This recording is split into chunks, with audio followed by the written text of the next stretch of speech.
nós estamos de volta e nesse nosso novo vídeo nós vamos falar um pouco sobre os contratos por prazo determinado.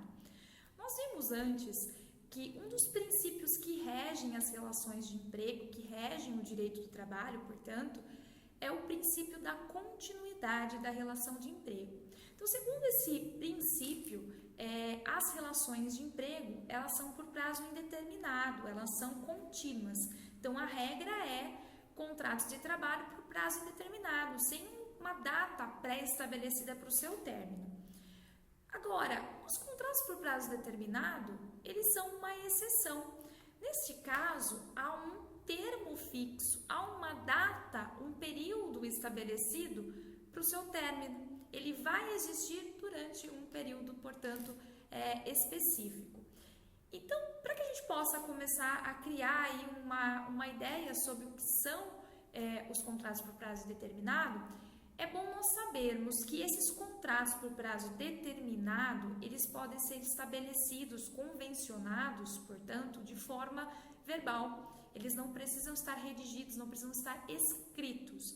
Eu tenho sim um registro em carteira de trabalho, certo? No entanto, eu não preciso ter aquele contrato de trabalho escrito no qual se estabelece aí as condições, a jornada, a função, o cargo, as respectivas funções desempenhadas, a remuneração, entre outros aspectos relacionados à relação de emprego, certo?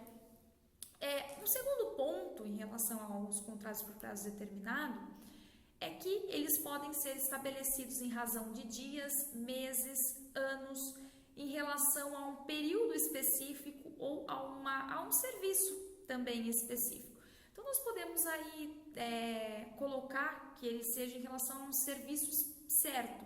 Então, referente ao período de prestação do serviço de construção do imóvel X.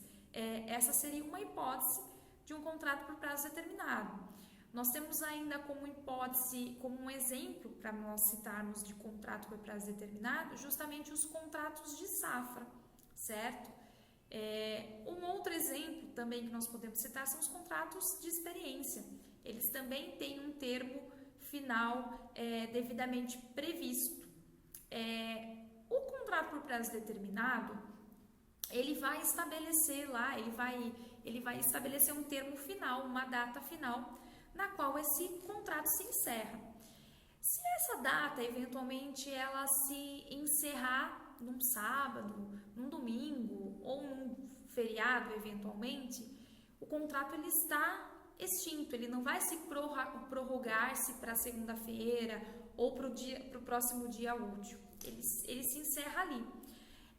No caso, se não for cumprido esse prazo, se não for respeitado o término dessa obra específica, desse serviço específico, desse período que foi convencionado, esse contrato ele vai se entender se que ele foi prorrogado. Então, ele passa a ser, portanto, um contrato por prazo indeterminado, que será regido com a legislação aplicável aos contratos indeterminados no que tange a rescisão e as verbas que lhe são devidas no caso da rescisão, certo? Esse é um dos pontos que nós já temos que colocar de principal em relação ao término e eventual prorrogação no caso de não existir, portanto, essa extinção.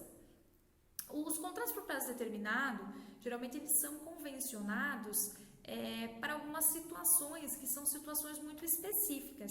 Então, nós temos, no caso, serviços que têm uma natureza ou, eventualmente, que têm uma transitoriedade que justifique, portanto, o prazo, o estabelecimento de um prazo.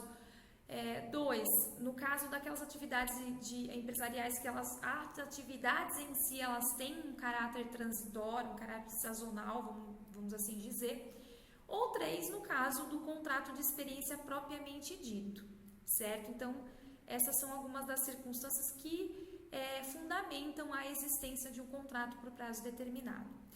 Um ponto muito importante diz respeito ao prazo do contrato por prazo determinado. Então, o prazo máximo seria 2 anos, admitindo-se uma única prorrogação desde que respeitado esse limite de 2 anos. Então, eu posso ter um contrato de 6 meses com uma prorrogação de mais um ano, que no total eu vou ter aí 1 ano e 6 meses, ou eu posso ter um contrato de 1 ano e com uma prorrogação de mais 1 ano, chegando, portanto, aos 2 anos. Então, o nosso limite legal é 2 anos com uma prorrogação, desde que respeitado esses 2 anos. Eu não posso ter um contrato por prazo determinado de 2 anos e mais uma prorrogação de 2 anos, que aí eu teria 4 anos. Então, sempre tenho que respeitar o limite máximo de 2 anos, certo? E desde que eu respeite também uma única prorrogação. Essas são algumas das características. Um ponto importante do contrato por prazo determinado é que, havendo a rescisão do contrato de trabalho de forma antecipada, antes desse prazo, se houver aí a previsão no contrato de uma cláusula que admite a rescisão antecipada e motivada, há o pagamento de indenização. Agora, no caso, uma vez que terminou aí o prazo previsto nesse contrato, não há aí o pagamento de aviso prévio, certo? Uma vez que foi estabelecido, portanto, a duração desse contrato, não havendo, portanto, aí a exigibilidade, o direito ao pagamento de aviso prévio. Essas são algumas características das principais em relação ao contrato por prazo determinado. E nós vamos voltar em breve para falar um pouco mais, de forma muito específica, dos contratos de experiência. Eu espero você no nosso próximo vídeo e eu desde já agradeço a tua atenção. Muito obrigada e até mais!